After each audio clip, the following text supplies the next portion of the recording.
Zach and Chris, welcome. Hey, how you doing? Hey, Brock. Thanks for Ha- having us. yeah. Tell me about your company, Grazing Bear Games. Sure, Grazing Bear Games is a new small board gaming publisher that we've started recently as we've had a long time friendship through our church and through board games. And then as we've been testing out some of the game designs that we've been working on, we decided, hey, let's get these things out there and share them with the world and take this to the next level. So we made Grazing Bear Games, and we're putting together a collection of print and play games for release on Kickstarter later this year that will just be released as PDFs that people can download and print at home. And then with a lot of print and play games, you may use dice or other elements to randomize the input for it. We use a deck of cards that anyone can grab a standard deck of cards and just take the jokers out if they're there, shuffle them up, and you're good to go for three different games. And we'll be progressing into physical delivery of games in the future, but we're starting here with these games that we're excited to share with the world and excited to share our passion for game creation and gaming in general with everyone in our audience. Nice. How long have you been around?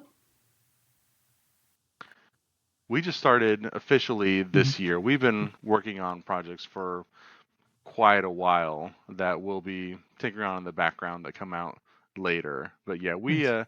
set the backdrop last year, taking care of a lot of the paperwork and etc. to officially go live in January this year.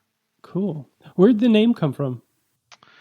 Grazing Bear Games is partly because bears are awesome and we wanted a bear as the logo, but primarily from Isaiah chapter 11, verse 7, when it's talking about a vision of heaven. Mhm. And it says that the bear and the ox will graze together and their young will lie down together.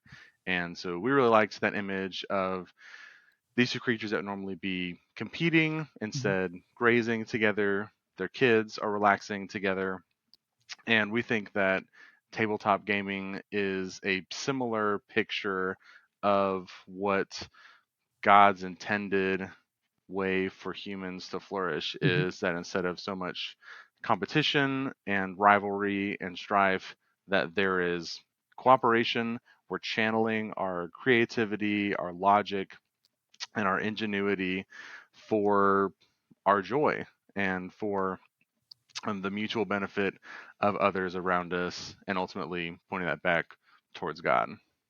That's cool. I didn't remember that picture of that verse. You hear the lion and the lamb together, but the bear and the ox.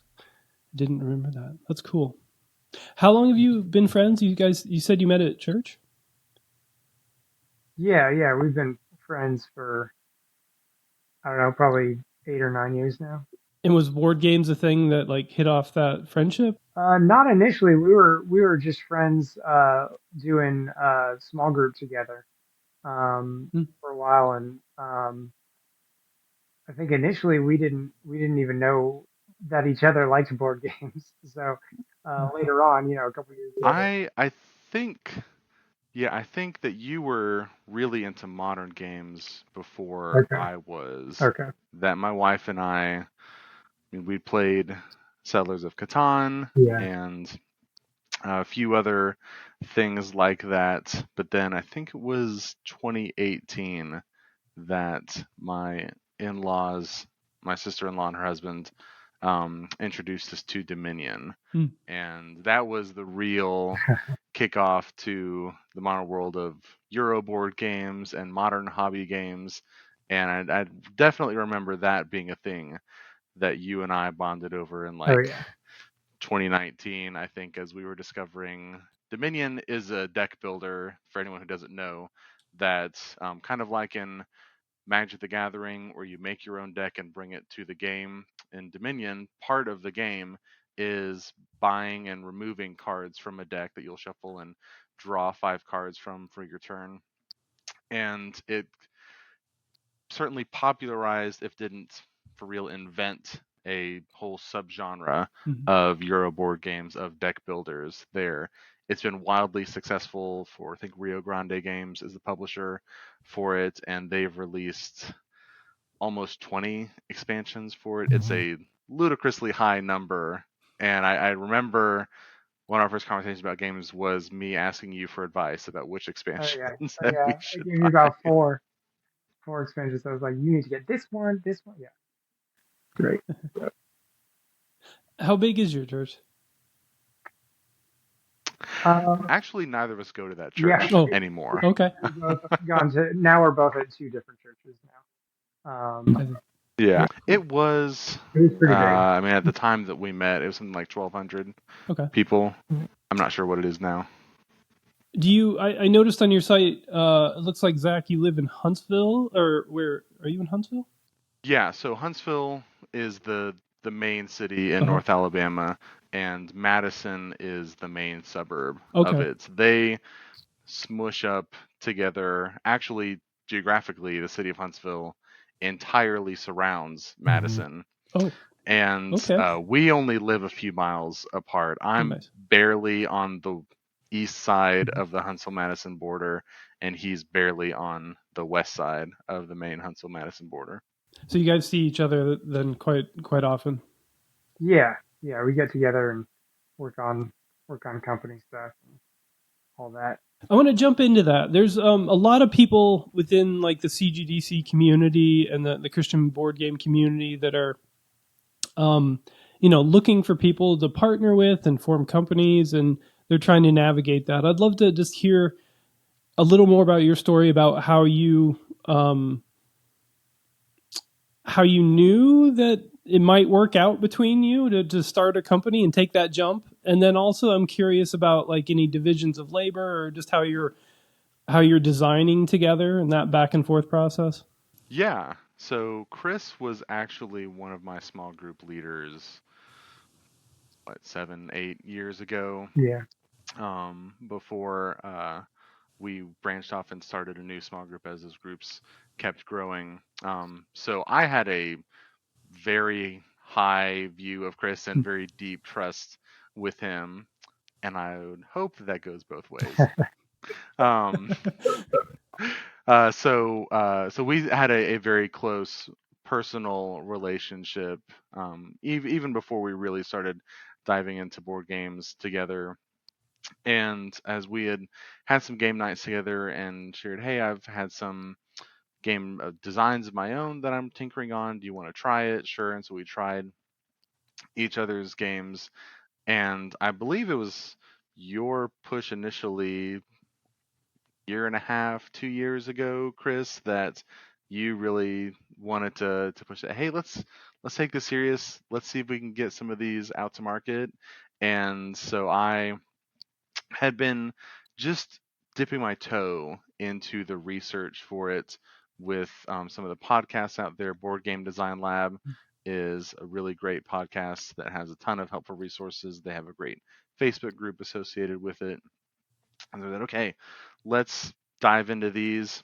Jamie Stegmeyer, who created Stonemeyer games and released popular games like Wingspan and Scythe, he has a very thorough blog that has charted their journey with crowdfunding and designing and releasing board games and managing the business and entrepreneurship. And he's been updating that once or twice a week for like 13 years straight, something like that. And he released a book on crowdfunding. So we dove into these resources of people who had blazed a trail ahead of us and done us and the world a huge favor of documenting it in public and sharing exactly what they did. I think Jamie even shares a few like contracts, templates, Mhm. budget breakdowns. Like it's very, very in the weeds on stuff so that people have a really good blueprint to start from. So as we were digging into it, we realized that okay, between the nature of crowdfunding that enables you to find out some ahead of time, what interest is there for what you're working on, and then you still have a certain amount of investment financially that crowdfunding helps alleviate, but you still have to do a good bit to get Mhm. art and marketing, etc. And you still have to do your time for sure, but it can help you get a knowledge before trying to do a massive print run of what your audience might look like for this. So between that and help alleviate some risk, between our, you know, combined partnership and ability to divide labor, to keep encouraging one another as we went through it, and the combined idea that, hey, we can start small and take our time and build up to things. We don't need to make a 6-figure Kickstarter in 5 months.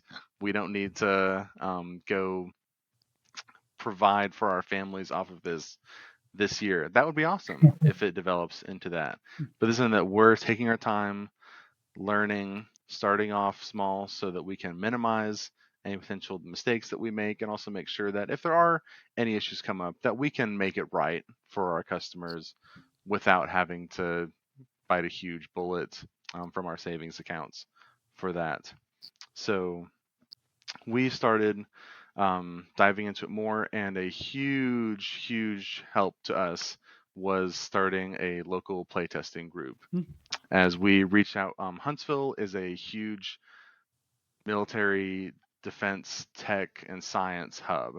So there's a NASA base here, missile defense base. There's a big biotech hub, a couple different universities. So it has a very high PhD per capita rate. At one point, I think it was number one in the United States. So there's a lot of very smart people that are also a lot of nerds. There's a very well organized gaming community here, and some of the Facebook groups and Discord servers for those people were great ways to get to meet other people who are interested in game design and connect with them.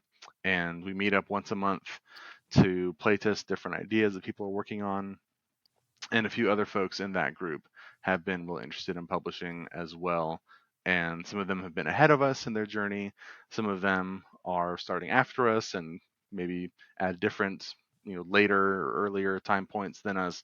It's been really awesome to swap notes and compare ideas about things with other people that have a similar passion and are super encouraging. And also just to have that thing on your calendar each month that, okay, we're going to be meeting up, and there's not enough time for everyone in the group to share a prototype every single month, even if we cap it at 30 to 60 minutes per prototype.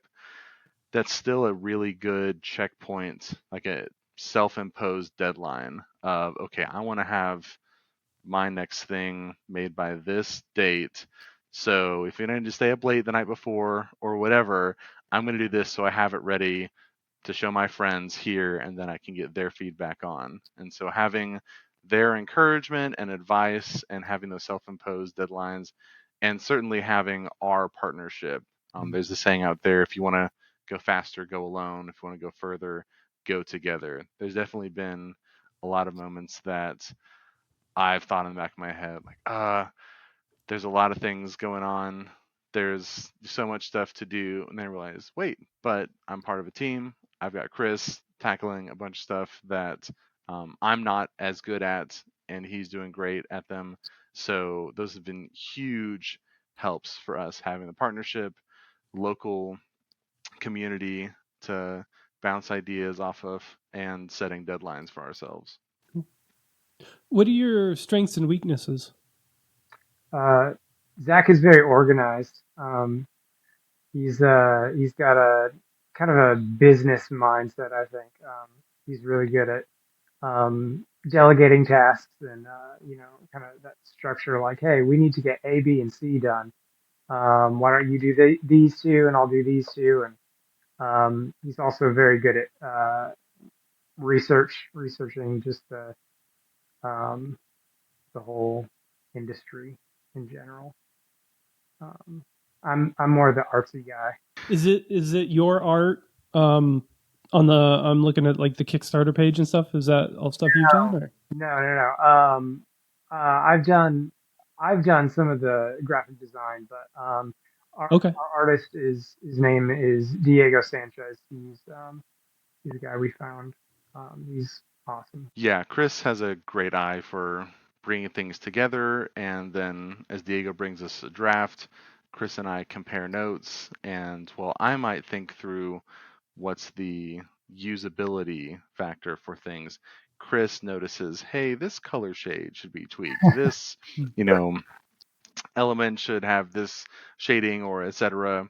And Chris is also a musician who's released an EP on Spotify and Oh, nice. recorded some other stuff.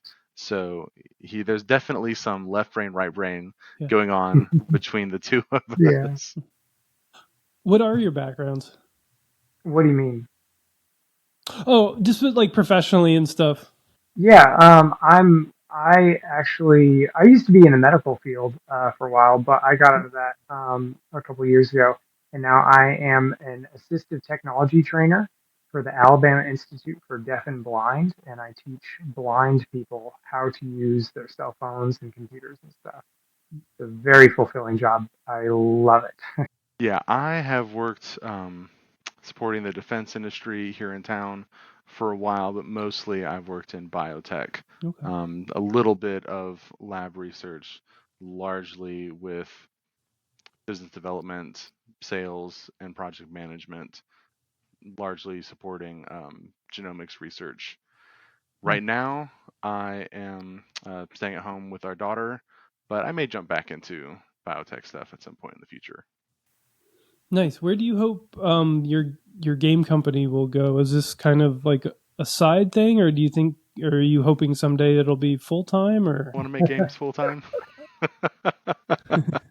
Yeah, for right now we're scaling up slowly, and Mhm. so we're learning right now. It is a side project for us that we're building up in uh, logical, manageable increments from small to slightly bigger projects that we've got planned out over the next couple years. And if those do well, and as we continue to develop our skills and expand our audience, we'll see where that goes. And of course, this would be awesome to do full time, but we'll just have to see how God chooses to grow it Mhm. or to keep it as a side thing. um, how big is that group that you have playtesting? There's maybe 12 to 20 people Well, okay. who have come to different events. Mhm. Usually, it's about a half dozen any one given month. And then we have an ongoing Discord server that we share updates, ideas, questions, memes through there throughout the month. And then how do you two work together? So you have that as a regular kind of cadence, that design group. Are you meeting and or talking, kicking around ideas between those playtest times? And Oh yeah, all the time. Yeah, I mean constant texts and emails, and we do a lot of online play testing. Um, Usually just the two of us, and then sometimes some other people join up. We're trying to increase our online playtesting group, but a lot of times it's just us two. so there's 3 games in the Kickstarter that you're launching. How did those ideas come about? So those are all our designs. Right. And so we started off in the same place a lot of game designers with big epic ideas. I'm Mhm. going to make my massive magnum opus that's going to wow the world and it's going to take up massive shelf space at Barnes and Noble and Target and etc. Big dreams, which is good. Like you should have big dreams, absolutely. And then as we started researching and learning more, like, oh, there's a lot of things to learn about manufacturing Yeah. and logistics and also testing things that have so many different interconnected systems and the layout for those and etc is a pretty big challenge, and we realized we have a lot of room to grow to continue to build our skills in every aspect, from design, prototyping, and playtesting to creation, marketing, publishing, distributing it. to the gamers. So we set some challenges for ourselves to just come up with ideas for smaller games to get some reps in Hmm. to build our muscles so that we could have smaller, shorter games that we can play through very quickly, maybe even solo, so that we can do more playtests quickly. We can learn more efficiently. We can develop what rhythms that we have, and we've developed a playtest data or feedback form that we keep in spreadsheets that tracks what we want to know from different playtests.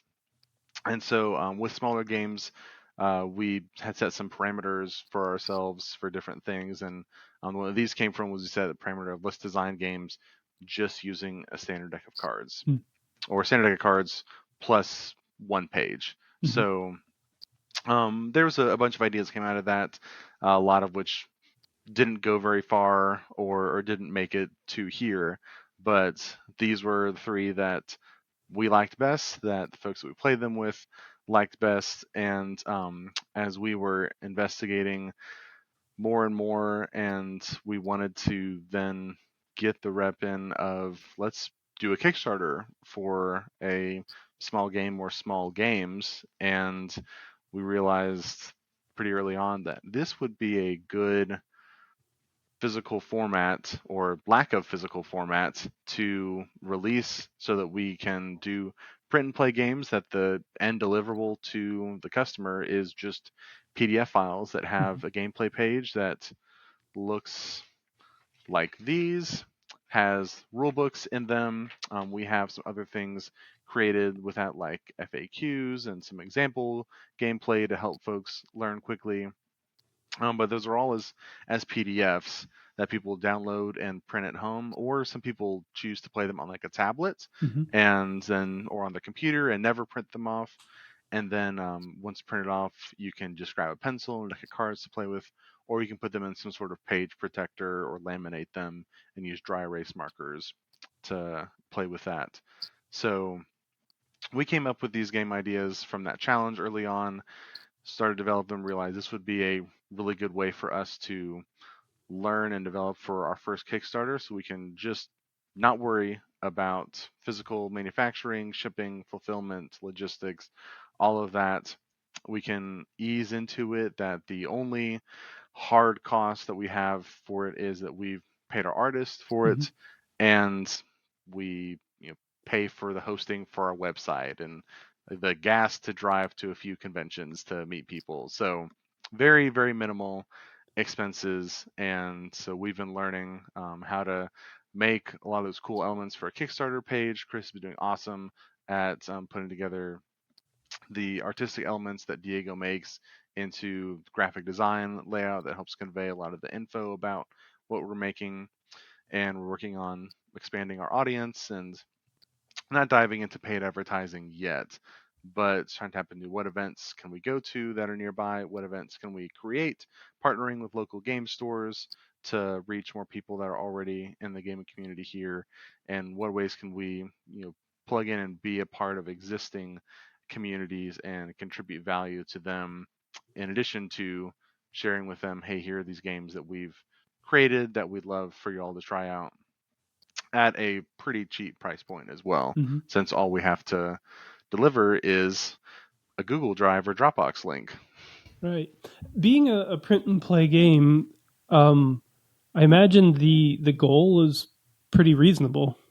Yeah, a lot of print and play campaigns, including ours, set it pretty low Hmm. since there's no threshold for shipping, no minimum order quantity for the manufacturer that you need to get over.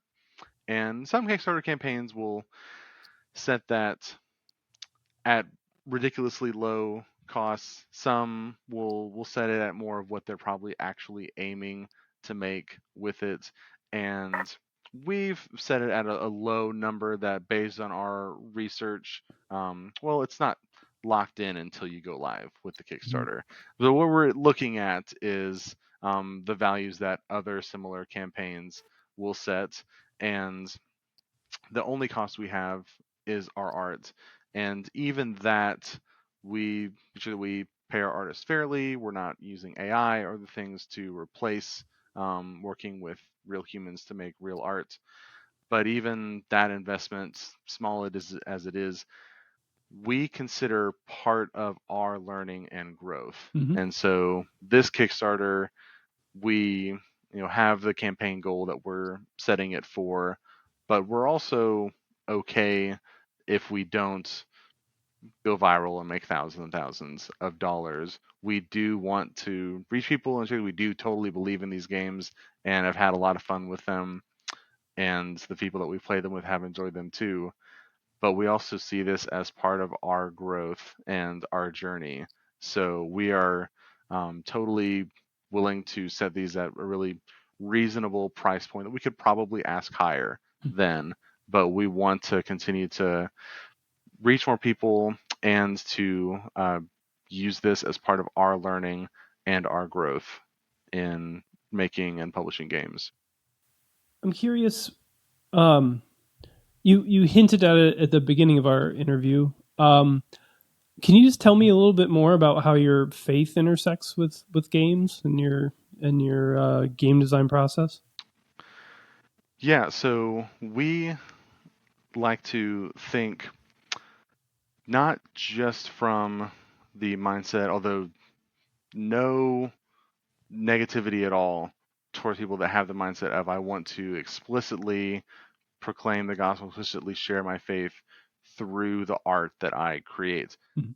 That is awesome, and I love and am grateful for the people that do that. That is something that we have felt called to do at this point. We do think through how does the experience of what people have reflect our values and our faith. And so there's within tabletop games the trends of we call American games versus Euro games, and a lot of Euro games developed in Germany. That there's a strong trend post World War II that a lot of German gaming was from Kriegspiel war games Mhm. that now they were demilitarized. They did not want to support that culture. So a lot of their gaming then changed towards basically economic simulators. And there's a lot of jokes about they're very brown in appearance. They look very colorless and are very abstracted out, and you're pushing cubes around a board. But a lot of the themes then are things that instead of being war or destruction or colonization or other things that are more competitive, they're things that might be competing to optimize the best version of building a factory, making a farm, and growing plants or creating a zoo or etc. There's tons of room that only recently is just I think starting to expand into tons of other amazing creative themes out there. And so we have been thinking through, hey, what's the experience that people have playing a game that is creating things that maybe has room for positive player interaction instead of just I attack you and tear you down. What's a way that I can benefit everyone, or maybe I change the board state that gives people the opportunity to be clever and then get rewarded for proper placement and planning with that because of another player's actions, but your proper planning and response to it, and opportunity for players to show off and develop creativity and logic and just developing our minds that God gave us and sharing positive time and experiences together. So we definitely think through how that experience goes, and we think through the themes of things that obviously there's certain themes that we wouldn't do as Christians, and there are themes that we want to put forward that are positive and wholesome things, also some things that are educational and we think sparking conversation. One of my biggest inspirations is reading through history, and these games are set at the very beginning of the French Revolution. And so the player's role in these games is as stewards who are helping take care of things for the nobility as France starts to fall apart. And the thought process that has had for me is thinking, well, in the game there's a certain amount that you can do mechanically, and you have to have a certain goal to go Mm-hmm. forward. But I start my goal of, well, what would this person be doing? What if they did something different? Where would their loyalties be? How would they try to do the right thing in a divided and a confusing time? And I'm sure no one can relate at all to the thought process of trying to figure out the right thing to do in divided and confusing times. And that's not something that we try to explicitly put a moral statement through the games, Mm-hmm.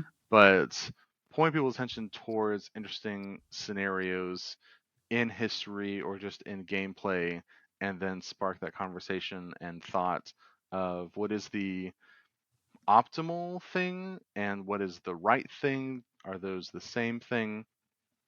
And those things, I think, all bounce back to how God made us as humans to think on those multiple levels of how do we optimize, plan, and strategize, but also how do we relate and how do we feel and how do we connect as humans and as image bearers of God. Yeah, I like that. Yeah. When did you land on that theme?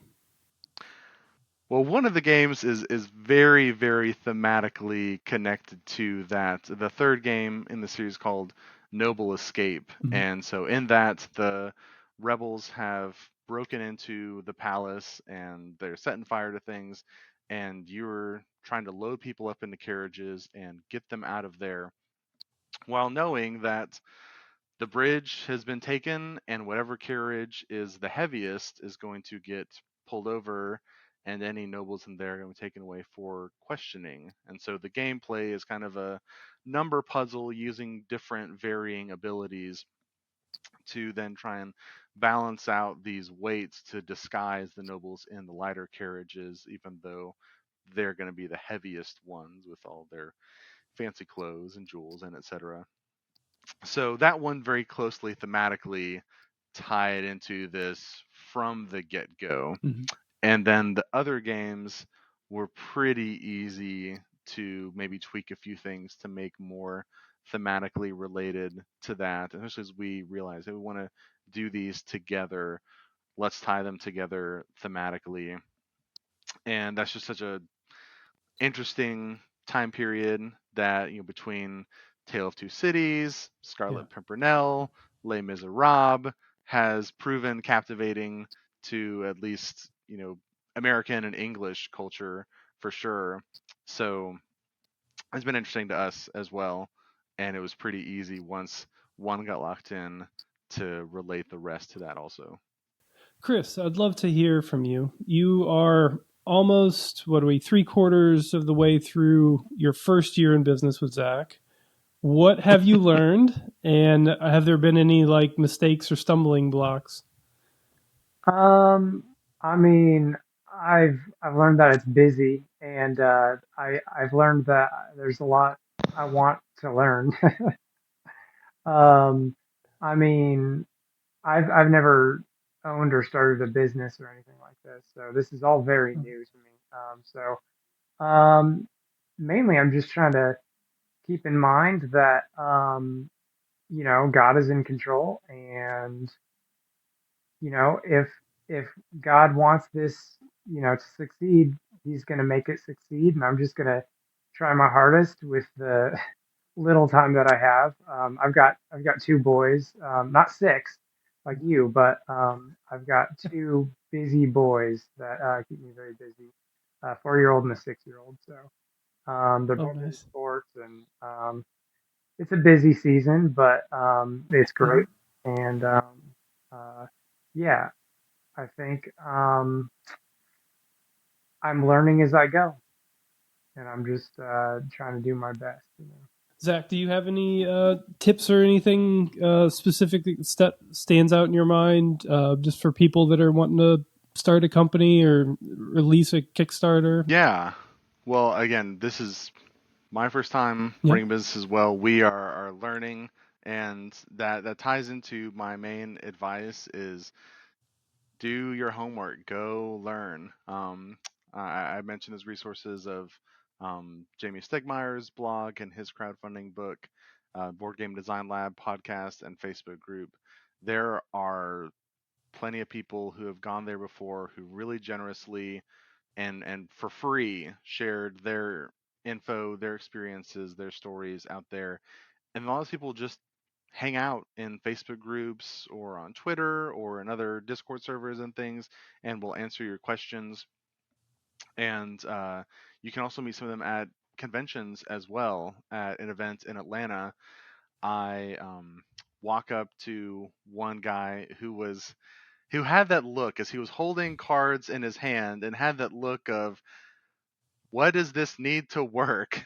It was like 9:15 on Saturday night after multiple days event. We were all exhausted, and so I asked like, "Hey, do you want help playtesting that?" And he's like, "Oh no, I've gotten what I need for right now. I'm gonna have to sleep on this before I can do the next thing, but I'll playtest your thing." So he playtested one of our games that's going to be released, and he had some fantastic pointers. And he said, yeah, actually I worked on a game kind of similar to this.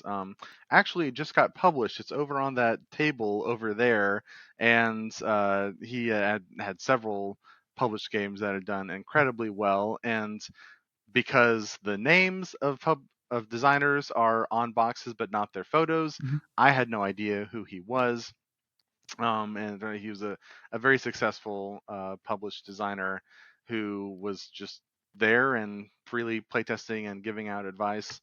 So go seek more experienced people out, ask them.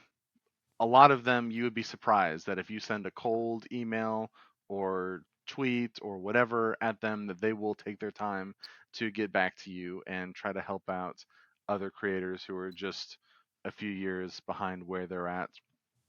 And then it has worked out well for us, although not everyone does this.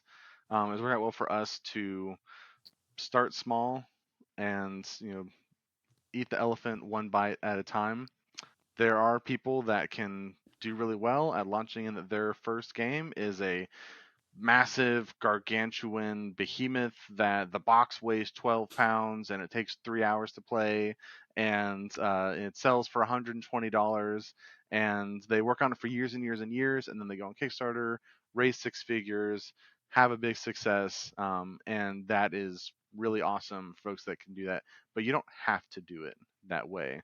You can take your time and learn. You can start off with the small, more manageable bits, and you'll probably do a better job with that big game that you're working on in the background Mm. once you've spent some time and some reps building up your skills with the smaller things. Almost like he who is faithful with little is Yeah. faithful with much. So, do you have that big game that you're working on in the background? Yeah, we both have a couple of them. Yeah. Nice. I'm excited to hear more about those in due time. But for right now, if people want to get behind your Kickstarter and learn more about this, you guys, where should we send them? You can go to our website, grazingbeargames.com. We also, we're on Facebook and Instagram. Just search for Grazing Bear Games online, and our website will be there. From our website, you can go straight to our Kickstarter. But yeah, and all of our social media. So yeah, that's Nice. and you can sign up for our newsletter. Don't forget to do that. Nice. On the Kickstarter, it says launching soon. Do you guys know when that is? Mid-November. We have a target date November? in mid-November. Okay. Yeah. So it's pretty soon here. So it really is launching soon. So everyone head on over to Grazing Bear Games and check out their from there. You can jump on their link to the Kickstarter. Yep, and just to clarify for our audio listeners, that's Grazing, Grazing, grazingbeargames.com. Well, Zach and Chris, thank you so much for joining me here. Really enjoyed getting to know you guys a little bit and chat. Thanks for having us, Brock. Thanks, Brock. It's been a pleasure.